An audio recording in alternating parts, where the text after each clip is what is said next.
Tu t'entraînes au poids de corps, donc avec un minimum de matériel et d'équipement, mais penses-tu faire le mouvement avec la bonne technique?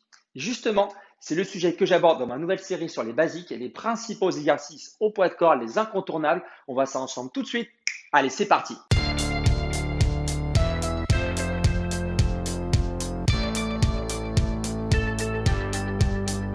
Salut, c'est Nico, j'espère que tu vas bien et bienvenue sur ma chaîne où j'aide chacun à mieux bouger et mieux vivre. Alors aujourd'hui, dans cette nouvelle vidéo sur les basiques et les incontournables au poids de corps, on va voir un exercice pour la face arrière du haut du corps, à savoir le mouvement d'Arlo.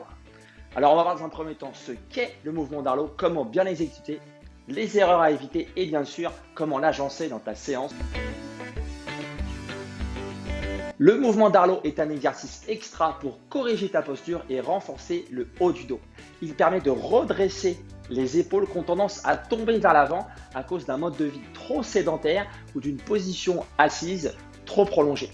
Il sollicite les muscles sur le haut du dos, le milieu du dos et l'arrière des épaules. Et ça, c'est un bon exercice pour renforcer le haut du corps. Ce mouvement s'exécute en position allongée, donc je t'invite à prendre un tapis pour un meilleur confort.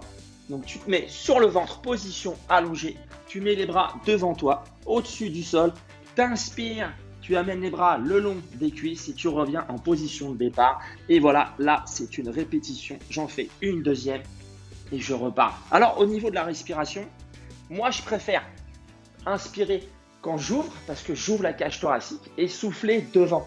Et il y a la possibilité de faire l'inverse, donc de souffler quand tu ouvres et d'inspirer quand tu reviens, ça c'est ton choix perso. Essaye les deux versions et tu verras laquelle te convient le mieux. Surtout, il faut que ça soit naturel pour toi. Ne force pas l'une ou l'autre exécution. Alors le mouvement d'Arlo, première erreur à éviter, c'est trop plier les bras. Voilà. Voilà. Donc là, le mouvement il est forcément moins efficace que si tu gardes les bras pliés le plus possible. Parce que le bras de levier est plus grand, donc il y a plus de poids. Donc forcément, tu renforces mieux les muscles sur le haut du corps. Deuxième erreur, c'est quand tu touches le sol. Alors évidemment, si tu as une gêne autour de l'articulation de l'épaule, sinon ce que je te propose de faire, c'est de laisser glisser les doigts, mais de garder les bras tendus si vraiment tu as une gêne à l'épaule. Sinon, tu restes au-dessus du sol et c'est là où tu travailles le mieux au niveau de ce mouvement. Troisième erreur, c'est quand le mouvement est incomplet. Ça m'arrive de voir des petits mouvements là comme ça, hop, et j'ouvre et je reviens. Ou alors je vais jusqu'au bout des cuisses, mais là je m'arrête ici. Non, tu vas bien jusqu'au bout, loin devant, loin derrière. Comme si tu voulais toucher tes pieds, tu fais l'amplitude complète loin devant et loin derrière. Après, encore une fois, la respiration, c'est toi qui choisis celle qui te convient. Mais fais un mouvement complet. Quatrième erreur, c'est quand tu ne contractes pas les fessiers. Si tu relâches les fessiers et que tu redresses justement les épaules, tu peux peut-être te faire mal au niveau du bas du dos. Donc, je t'invite fortement à contracter les fessiers quand tu mets les bras derrière et que tu te redresses. Voilà, tu te redresses, contracte bien les fessiers. Enfin, dernière erreur, c'est quand tu ne t'auto-grandis pas. Il manque l'autograndissement. Donc, tu cherches à aller loin, tu pousses les pieds loin derrière, les mains loin devant, tu t'auto-grandis.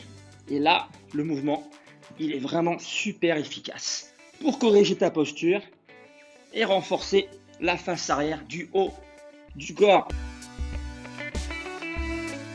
Je te propose 3 formats possibles, après tu fais ton choix. Le premier, tu fais un circuit sur 10 minutes avec 3 mouvements. Donc le premier, mouvement d'Arlo, tu fais les pompes, tu fais un squat pour les jambes, 10 répétitions de chaque mouvement et tu fais un maximum de tours sur les 10 minutes. Ok. Deuxième possibilité, tu peux l'agencer aussi avec la planche abdominale. Comme ça, avec le mouvement d'Arlo, tu travailles la chaîne postérieure et avec la planche, la chaîne antérieure. Donc tous les muscles qui sont situés devant que toi, tu vois, notamment la sangle abdominale. Ok. Troisième et dernière possibilité que je te propose, c'est de le faire en série max, par exemple en fin de séance ou après une séance que tu as fait spécialement sur le dos. Voilà, tu fais répétition maximum du mouvement d'Arlo propre, donc jusqu'à l'échec technique. Et en fonction de la forme du jour, tu fais 1 à 2 séries max. Et voilà, tu as toutes les cartes entre les mains pour faire un super mouvement d'Arlo. Si tu as des commentaires, n'hésite pas à me le faire justement dans la barre des commentaires pour ton retour. Et si tu veux aller un petit peu plus loin, n'hésite pas à aller voir mon site ncfitnesscoach.fr, coaching à distance, coaching présentiel pour changer ou adopter, avoir de nouvelles habitudes sportives et ou alimentaires. Et d'ici là, je te dis à bientôt, bouge bien, vis bien, ciao!